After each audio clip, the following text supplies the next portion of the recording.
Charles, just coming off of last night, and I know it was a different closing lineup than you used in New Orleans, but some of the same guys. And what did you think about the way you guys were able to close this one out? You had kind of got a quick opportunity to have another one possession game. What did you like about those final few possessions in particular? Yeah, I love that our team. I thought that like we really dug down defensively. The communication was great. The end of game play, was going to sub Musa in because I do think like this time of year it's just so valuable for our young guys to be in these end of game situations and have to feel the pressure of executing defensively, executing offensively at a really high level. So I was going to sub in Musa, and Mark's like, "No, I want a red too." And like to see him step up in that moment and want to be part of the switching lineup and do it at the end of the game, I thought is huge for his growth and our team's growth. It allows us to have a lot more versatility. And then I thought offensively all night, the execution was there, the ability to trust the pass, like 33 assists on 43 made field goals. That's like really high level from our group. So I love that we just continue to stick with it and sustain it.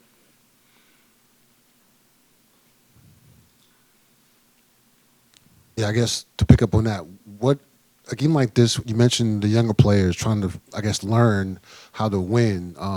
KJ out there on the floor, guys like that. What do they learn in games like this where you actually try to figure out how to win this time of year? Yeah, no, it's great for KJ and Nick and Tijon. Again, defensively, just like the element of how much pace the other team is trying to execute with, how much physicality is there, especially when you're up in a situation, the other team's going to crash the glass relentlessly. And so you got to do a really good job of getting a hit and finishing a possession. You got to defend without fouling and have even more discipline.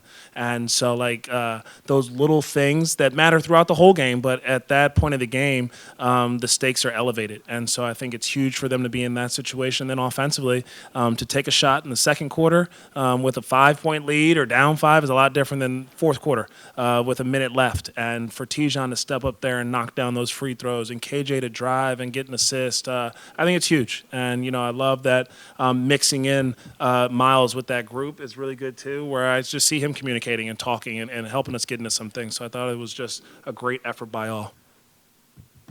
Charles, to piggyback on that to some extent with KJ and Tijon, when you think back to where they started day one, what impresses you the most about how they've grown? Just their everyday obsession with trying to get better. Like those two guys, their spirit is always in a really good place. Their curiosity is always high and asking questions.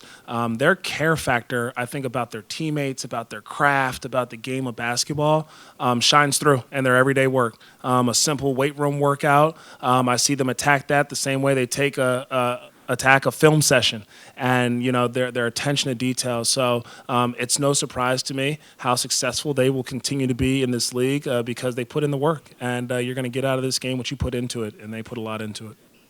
And they're using Mark as a facilitator more. You went big tonight, Nurk and Mark on the floor at the same time. How have you enjoyed experimenting as the season has gone on this year? I've loved it. I think sometimes the assistants think I'm a little crazy, and this isn't like the 1990s where you just play a little smash mouth. But I think it's cool to watch those two guys, like, high-low pass in, and one's working the dunker, and, Moose is crashing from the dunker, and the other big's able to come up with an offensive rebound because they commit two to him. And so I think it's actually been a positive for us. I would like to see us probably be a little bit better defensively with those two big guys out there, but I'm loving the offensive impact that they have. Are there any new wrinkles the last month, 2 weeks or so that you've enjoyed that you didn't deploy the first 2 months or 3 months of the season? Yeah, I think just trying to play around with the two bigs thing has been something good for us. Adding some layers to our running habits, and then I think just what our emphasis has been offensively. Trying to continue to get better in that area with some different guys in the rotation.